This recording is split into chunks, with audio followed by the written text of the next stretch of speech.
देख रहे हैं न्यूज कैपिटल एक्सप्रेस। मैं हूं आपके साथ अंजलि त्यागी। आइए रुक करते हैं आज की तमाम बड़ी खबरों की ओर। 5 साल की मासूम की हत्या और बलात्कार के आरोपी अतुल का डीएनए मैच हुआ है। लगभग 2 माह पहले भोपाल के शाहजहानाबाद स्थित एक मल्टी में 5 साल की मासूम की दुष्कर्म के बाद हत्या करने वाले आरोपी अतुल वालसे का डीएनए मैच हो गया है। वहीं बुधवार शाम फॉरेंसिक लैब से आई रिपोर्ट में इसकी पुष्टि हो गई है। पुलिस ने चार्जशीट पेश कर दी है करने वाली, कितने पेज की चार्जशीट है, कितने गवाह है, कितने विटनेस है, और जो फॉरेंसिक का डीएनए रिपोर्ट भी आ गया सर। देखिए, आप सबको पता है करीब 40 दिन 50 दिन पूर्व में मल्टी में शाहजहानाबाद में एक घटना हुई थी जिसमें एक छोटी सी लड़की की मर्डर हुआ था रेप के साथ में, जिसमें उसी दिन में ही आरोपी को जो मुख्य आरोपी एक और उनके परिवार के जो 2 महिलाओं को भी साक्ष्य छुपाने के लिए पुलिस ने गिरफ्तार किया था। उसकी एसआईटी बनी थी जिसमें एसीपी अंकिता उसको लीड कर रही थी। उस टीम ने पूरे अपना जांच कंप्लीट करके जितने भी साक्ष्य जो मौके से और आरोपी से जो एकत्रित करना था करके, और उसकी डीएनए, क्योंकि घटना स्थल जहाँ पे बॉडी छुपाया था एक टैंकी के अंदर था, घटना का स्थल जहाँ पे उसका मर्डर हुआ तो अलग जगह था, और मर्डर वेपन भी इन्होंने एक दूसरी जगह पे छुपाया था। तो ये तीनों जगह से पुलिस ने डीएनए का एविडेंस एकत्रित किया था और कल इसकी रिपोर्ट आई है जिसमें चारों जो डीएनए हमने चारों जगह की अलग अलग चीज़ें हमने मैच करने के लिए भेजा था, उस सबसे ये सिद्ध होता है कि इसी व्यक्ति ने ही, आरोपी ने ही मर्डर किया है और उसी ने ही उसी टंकी में उस बच्ची को डाला है और उसी ने ही उस जो हथियार वगैरह जो यूज़ किया था और कपड़े वगैरह जो उसने फेंके थे उसी व्यक्ति ने ही जाके फेंका था। ये सिद्ध हुआ है। तो अभी हमारा इन्वेस्टिगेशन कंप्लीट हो गया है। वो सारे साक्ष्यों के साथ में हम उसके चालान तुरंत अभी आज या कल ही हम न्यायालय को सबमिट करेंगे, क्योंकि ये फास्ट ट्रैक वाला मामला है। तो जल्दी से जल्दी इसका ट्रायल हमने प्रोसिक्यूशन के जो अधिकारी जो ये केस लड़ेंगे उनको भी पूरे इन्वेस्टिगेशन में हर चीज़, हर घटनास्थल उनको दिखाया है। और इस केस में हमने बहुत सारे एक्सपर्ट्स के साथ फॉरेंसिक और वगैरह उनका भी राय लिया है और उनका भी अभिमत जो वगैरह जो एक्सपर्ट ओपिनियंस है उसको भी उसमें रखा है। तो हम कड़ी से कड़ी सज़ा जो है आरोपी को इसमें दिलाएंगे। आरोपी के परिजन भी इसमें इन्वॉल्व थे, उनका भी कुछ? आरोपी का परिजन जो है ना, उनने साक्ष्य छुपाने की ऐसी घटना कोई, उसमें जो पोस्को एक्ट है उसमें भी धारा होता है कि कोई बच्चे के साथ कोई घटना होती है तो तुरंत उसकी सूचना आपको पुलिस को देना पड़ता है। सूचना ना देना भी अपराध होता है। हमने वो धारा भी बढ़ाया है। पुलिस के काम में उस दिन उनने बाधा डाले थे कि पुलिस को अंदर जाने नहीं दे रहा था, उसमें भी हमने 353 जो पुराने आईपीसी की जो धारा है वो भी हमने डाले थे। तो उनके ऊपर भी साक्ष्य छुपाने का 201 का जो आईपीसी का जो सेक्शन है साक्ष्य छुपाने का, 3-4 धाराओं पे उनके विरुद्ध में भी कार्रवाई हुआ है, क्योंकि मर्डर में वो शामिल नहीं थे, बट बाकी जब जानकारी होने के बाद उन्होंने चीज़ों को छुपाया, आरोपी को बचाने की प्रयास किया। तो इसमें हमने इन्वेस्टिगेशन में पूरे सबूत मिले हैं। तो कितने पेज का चालान है ये? कितने? इसमें करीब 24 प्राइम विटनेस है इसमें और 12 करीब हमारे सेकेंडरी विटनेसेस है, जो जिसमें एक्सपर्ट विटनेस भी है, कुछ आई विटनेस भी है जो बच्चे को लास्ट टाइम देखा था, और कुछ विटनेस ऐसे थे जो उनकी पुष्टि की थी उस बिल्डिंग से बच्चे बाहर नहीं गए थे। तो आई विटनेस भी है, हमारे एक्सपर्ट विटनेस भी है, सब है इसमें। तो हाँ, और बहुत सारे पुलिस वाले भी इसमें विटनेस है, क्योंकि बच्चे को जो रिकवरी है पुलिस वालों ने खुद किया था। तो हमने घटना का जो इवेंट है उसको रिक्रिएट भी करके देखा था कि क्या संभव है कि एक व्यक्ति अकेले उस बच्चे को ऊपर शेल्फ में टंकी में डाल के रखे। ये सब चीज़ें इन्वेस्टिगेशन में सिद्ध हुआ कि वो अकेला ही था, अकेला रख सकता है, और जब उतार रहे थे हमने तब भी वो देखा था कि कितने लोगों की मदद से उतार सकता है, नहीं सकता है, सारी चीज़ें हमने देख लिया। तो इन्वेस्टिगेशन हमारा पूर्ण हो चुका है और जल्दी से जल्दी उसका ट्रायल शुरू हो जाएगा। आपको पूरी उम्मीद है सर कड़ी से कड़ी सजा मिलेगी? बिल्कुल। क्योंकि इसमें रेयरेस्ट जो केस हम कहते हैं सुप्रीम कोर्ट जिसको क्वालिफाई करते हैं उस श्रेणी में ये आता है, और हमारा और प्रोसिक्यूशन का पूरा प्रयास रहेंगे तो कड़ी से कड़ी सर पूछताछ में कुछ आया उस बच्चे आरोपी से कि किस वजह से उसने किया, क्या नशे का या अन्य तरह का? हमारे जो इन्वेस्टिगेशन में ये समझ में आया था कि ऐसे लोग जो होते हैं जो मानसिक जो विकृति जो बोलते हैं, जिनके जो साइकोलॉजी होता है कि इस तरह के अपराध करने का, उस तरह का एक अपराधी है, और उसके पूर्व का भी आपराधिक रिकॉर्ड हमें मिले थे, भले भोपाल का नहीं हो दूसरे जिले का हमें मिले थे। तो आपराधिक प्रवृत्ति का व्यक्ति था, मतलब जो है करके, और नशे का आदी भी था। तो वो हमारे सारे जो इन्वेस्टिगेशन वही सिद्ध करता है कि वो जानबूझकर ये घटना की है और उसकी सजा उसको मिलना चाहिए। रेंट से रह रहे थे तो कुछ रेंट का भी सारे चीज़ें हमने क्लियर की और नगर निगम को भी हमने पूरे सर्वे करा के नगर निगम को भी हम लोगों ने रिपोर्ट भेजा है कि बहुत सारे लोग अनधिकृत रूप से उस मल्टी में रह रहे हैं, जिनको आवंटन दिया तो वो नहीं रह रहे, वो भी हमने कर दिया। और सीसीटीवी का सांसद जी ने और विधायक जी ने दोनों ने अपने प्रोजेक्ट वहाँ के लिए प्रस्तावित है पूरे मल्टी को पूरे अंदर से और बाहर से सीसीटीवी से कवर करना और जल्दी वो भी लग जाए। भोपाल गैस त्रासदी की 40वीं बरसी पर अमेरिका की संसद में 3 दिसंबर को राष्ट्रीय रासायनिक आपदा जागरूकता दिवस के रूप में मनाने का प्रस्ताव पास किया है, जिसका गैस बड़ी संगठनों ने समर्थन करते हुए भारत सरकार से मांग की है कि 40 वर्ष से गैस त्रासदी पीड़ा झेल रहे पीड़ितों और पर्यावरण को हो रहे नुकसान को ध्यान में रखते हुए सरकार प्रयास करे कि वे अमेरिका के राष्ट्रपति से यूनियन कार्बाइड और डाम केमिकल को कटघरे में खड़ा कर मनुष्य पर्यावरण को हो रही पीड़ा का सही मुआवजा और राहत देने की पहल करे। आज आप लोगों ने प्रेस कॉन्फ्रेंस की, क्या कुछ मामला है? भोपाल में इंसाफ के लिए अंतर्राष्ट्रीय मुहिम इस बात का बहुत शुक्रगुजार हैं और ख़ास करके 4 गैस पीड़ित संगठन इस बात के शुक्रगुजार हैं कि हाल में ही अमेरिका के संसद में मतलब पार्लियामेंट सेनेट में भी और कांग्रेस में भी एक प्रस्ताव पारित हुआ है जिसे दिसंबर 3 को राष्ट्रीय आपदा जागरूकता दिवस के रूप में नामित किया गया है। इस प्रस्ताव में ये भी माना गया है कि भोपाल में जो हादसा आज 40 साल बाद भी जारी है उसके लिए जिम्मेदार यूनियन कार्बाइड और उसका मालिक डाउ केमिकल कंपनी है। तो सेनेटर मर्कली और रिप्रेजेंटेटिव प्रमिला जयपाल, रिप्रेजेंटेटिव रशीदा तालिब, इन तीनों ने मिलकर ये प्रस्ताव लीड किया है। हम 2 गैस पीड़ित महिलाएं अगस्त और सितंबर में अमेरिका गई थी और अलग अलग सांसदों से मिली और उनको भोपाल के बारे में बताया और तभी ये प्रयास आज सार्थक हो पाया है। अब हम आशा करते हैं कि जब ये बात आ ही गई है तो जो नए सरकार आएगी अमेरिका में, जब प्रेसिडेंट ट्रंप लेंगे कमान 6 तारीख को, तो वो भी जिस तरह से इस बार की सांसद ने घोषित किया वो भी पूरी कोशिश करेंगे कि यूनियन कार्बाइड और डाव को जिम्मेदार ठहराएं भोपाल में हो रहे जारी हादसा के लिए। और हम ये भी आशा करते हैं कि हमारे सांसद, चाहे वो रूलिंग पार्टी के हों चाहे वो अपोजिशन पार्टी के हों, अपने लब इस मुद्दे पर खोलेंगे।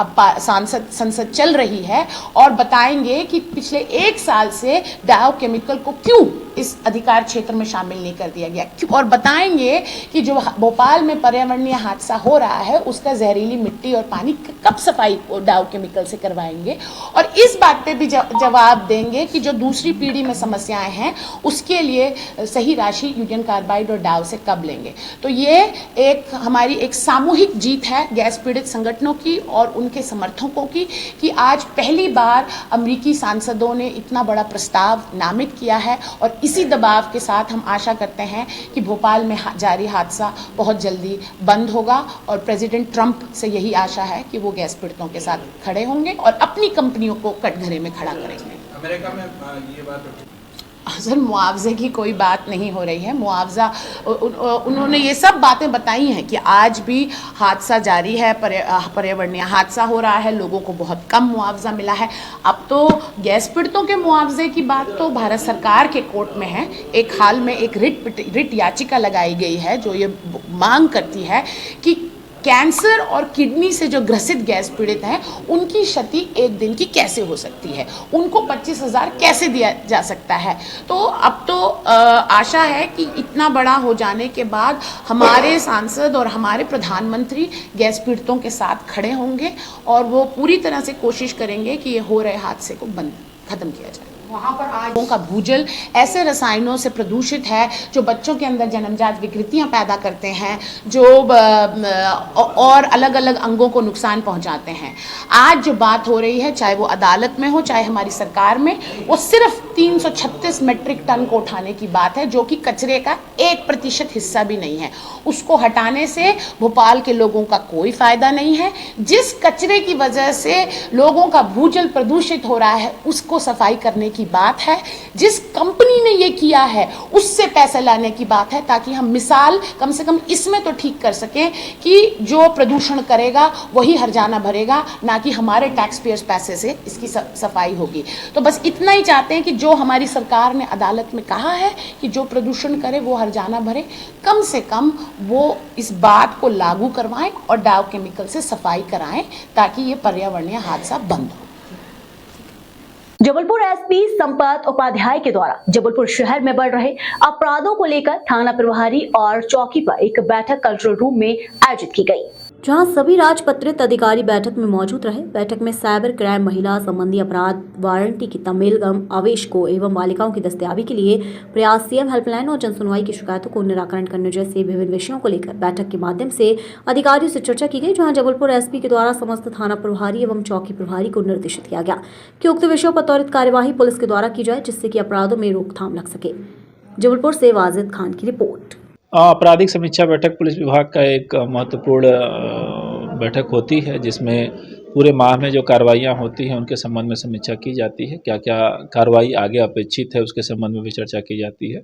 इसी तारतम्य में आज जबलपुर जिले की अपराध समीक्षा बैठक रखी गई है, जिसमें सभी गैजेटेड अधिकारी और सभी थाना प्रभारी, चौकी प्रभारी उपस्थित हुए। सभी की कार्रवाइयाँ चेक की गई। कार्रवाइयाँ सभी की संतोषजनक पाई गई हैं। जहाँ कुछ कमी रही उनको उसको सुधारने के लिए भी निर्देशित दिया गया। साथ ही साथ आने वाले समय में क्या क्या कार्रवाई अपेक्षित है, कैसे साइबर क्राइम पर नियंत्रण रखना है, कैसे नशे से जुड़े हुए अपराधों पर नियंत्रण रखना है, कैसे जो चाकूबाजी इत्यादि कर रहे हैं बदमाश, उस पर नियंत्रण रखना है, इस संबंध में निर्देश जारी किए गए। भैया हो गया। जबलपुर के गोसलपुर थाना क्षेत्र अंतर्गत आने वाले खजरी में चल रहे फ्लाईओवर निर्माण कार्य के दौरान उस वक्त भगदड़ मच गई जब अचानक क्रेन का हुक टूट गया। इस दौरान हादसे में 2 मजदूर घायल हुए, जिसमें से एक की मौत हो गई तथा दूसरे को जबलपुर के निजी अस्पताल में भर्ती कराया गया है। प्राप्त जानकारी के अनुसार फ्लाईओवर निर्माण कार्य में लगी एक हेवी क्रेन का अचानक हुक टूट गया, जिससे क्रेन के नीचे काम कर रहे पश्चिम बंगाल के 2 मजदूर क्रेन पाट गिरने से उसके नीचे दब गए। घटना के दौरान दोनों गंभीर रूप से घायल हुए, जिसमें से एक राहुल नामक मजदूर की मौत हो गई। वहीं दूसरा अन्य मजदूर को उपचार के लिए अस्पताल में दाखिल कराया गया है। पुलिस अधीक्षक जबलपुर संपत उपाध्याय ने जानकारी देते हुए बताया कि मौके पर पुलिस बल तैनात कर प्रकरण की विधिवत जांच की जा रही है। जबलपुर से वाजिद खान की रिपोर्ट। भैया क्या हादसा हुआ था और कौन थे, क्या हम लोग सेटरिंग लगा रहा था तो क्रेन का जो हुक था वो टूट के उसका ऊपर प्लेट गिर गया। कहाँ पे काम चल रहा था आप लोगों का? गौसलपुर रेलवे फाटक 331। अच्छा, ये किस चीज़ का काम कर रहे थे आप लोग वहाँ? ये रोड का गार्डर बना रहा था। अच्छा, तो कैसे हादसा हुआ ये? क्रेन से प्लेट उठा रहा था ऊपर, तो हुक टूट के फिर प्लेट गिर गया। अच्छा, इसमें कितने लोग घायल हुए थे? इसमें से एक को सिर में लगा था, उससे ही है, बाकी इसको ज़्यादा लग गया था। ये क्या नाम था जो खत्म हुआ है? उसका नाम है राहुल पाल। कहाँ के रहने वाले हैं? ये बंगाल का है। और जो दूसरा जो घायल है वो भी बंगाल का है। क्या नाम है उसका हिरनजीत पाल। आपका नाम?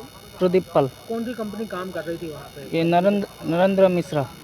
अच्छा, कब से काम चल रहा है आप लोगों का? हम लोग 1 साल से काम कर रहे हैं।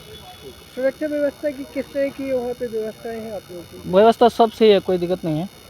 लेकिन वो अचानक हुक टूट गया, गिर गया प्लेट, मतलब स्टील का हुक था, टूट के गिर गया। आपका नाम?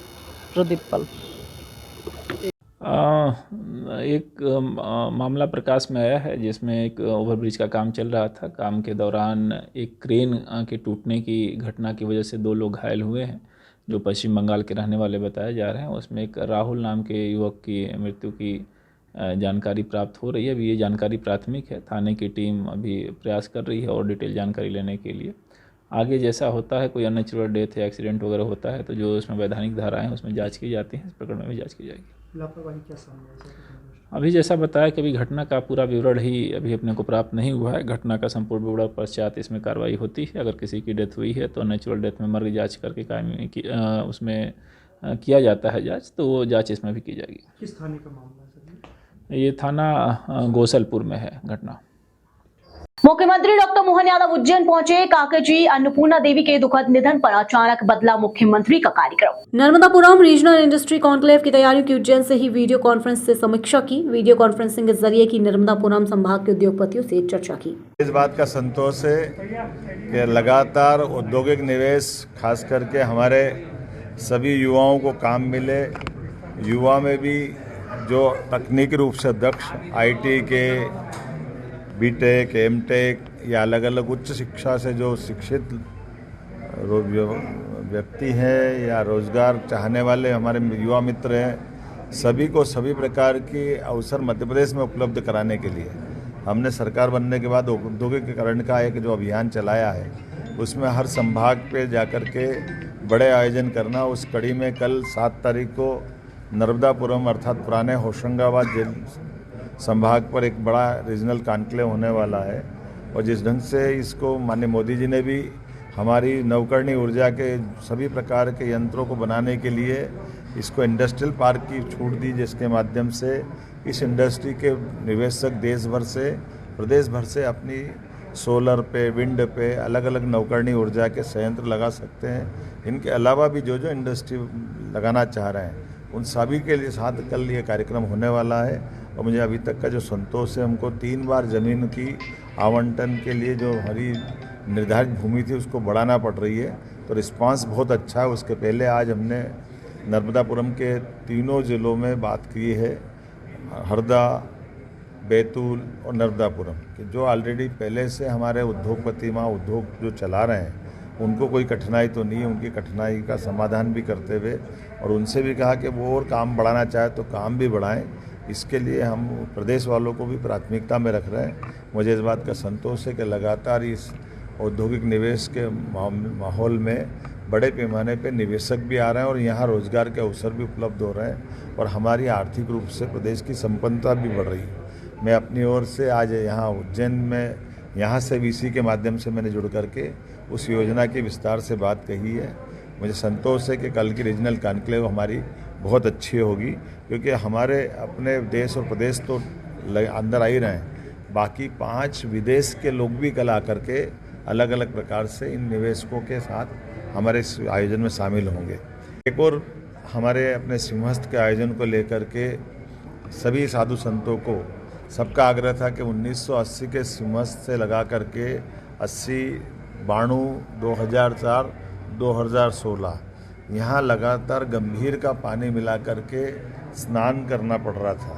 तो इसलिए जब यहाँ स्नान की इच्छा उज्जैन में होती है तो शिप्रा जी के जल से ही स्नान करने की इच्छा होती है। हमने इस बार की योजना बनाई है सिलारखेड़ी सेवरखेड़ी डैम के माध्यम से जो बारिश का बड़े पैमाने पे पानी आता है उस पानी को स्टोर करके पूरे साल न केवल सिंहस्थ में बल्कि पूरे साल छिपरा के किनारे पर धीरे धीरे पानी बरसात के बाद छिपरा जी का ऊपर डैम से छोड़ेंगे तो हमारे सभी घाट पे छिपरा जी का पवित्र जल मिलेगा, जिससे उनकी स्नान की आकांक्षा पूरी हो। साथ ही साथ इस पानी को पीने के लिए भी हम सप्लाई करने का प्लान हमने हरियाखड़ी डैम से बनाया है। उम्मीद कर रहे हैं एक एक बूंद को सहेजते हुए नगर की आवश्यकता को भी पूर्ति करें, नागरिकों को स्नान के लिए भी मिले और सबकी भावनाओं का सम्मान हो। मैं उम्मीद कर रहा हूँ कि सिंहस्थ के इस आयोजन में अभी तक के सारे आयोजनों में सबसे बेहतर साबित हो। हम सब मिलेंगे तो निश्चित रूप से इस पूरे आयोजन को बहुत अच्छे से करेंगे। ब्रह्मा कुमारी मीडिया प्रभाग द्वारा राष्ट्रीय मीडिया सम्मेलन का 1 दिवसीय आयोजन भोपाल में किया जा रहा है। ये सम्मेलन मीडिया की नैतिकता, जवाबदेही और स्वमूल्यांकन विषय पर केंद्रित होगा। ब्रह्मा कुमारी की क्षेत्रीय संयोजिका BK रीना दीदी ने बताया कि आज समाज में चौतरफा नैतिक मूल्यों की गिरावट हुई है, जिसकी रोकथाम के लिए पारिवारिक, सामाजिक, शैक्षणिक एवं आध्यात्मिक मूल्यों की पुनर्स्थापना तथा जन जागरण की आवश्यकता है। साथ ही समाज के हर वर्ग को अपनी जवाबदेही समझनी होगी। समाज का एक प्रमुख वर्ग होने के नाते मीडिया इस कार्य में महत्वपूर्ण योगदान दे रहा है। ब्रह्मा कुमारी संस्थान की इस वर्ष की थीम चल रही है आध्यात्मिकता द्वारा स्वस्थ और स्वच्छ समाज की स्थापना। इसी थीम के अंतर्गत ये राष्ट्रीय मीडिया महासम्मेलन का आयोजन किया जा रहा है और इस राष्ट्रीय मीडिया महासम्मेलन आयोजित करने के पीछे हमारा लक्ष्य और उद्देश्य यही है कि आज समाज में नैतिकता का पतन हो रहा है, आज समाज में अशांति, असंतुष्टता का भाव आता जा रहा है, अत्याचार बढ़ रहे हैं, अनैतिकता फैल रही है।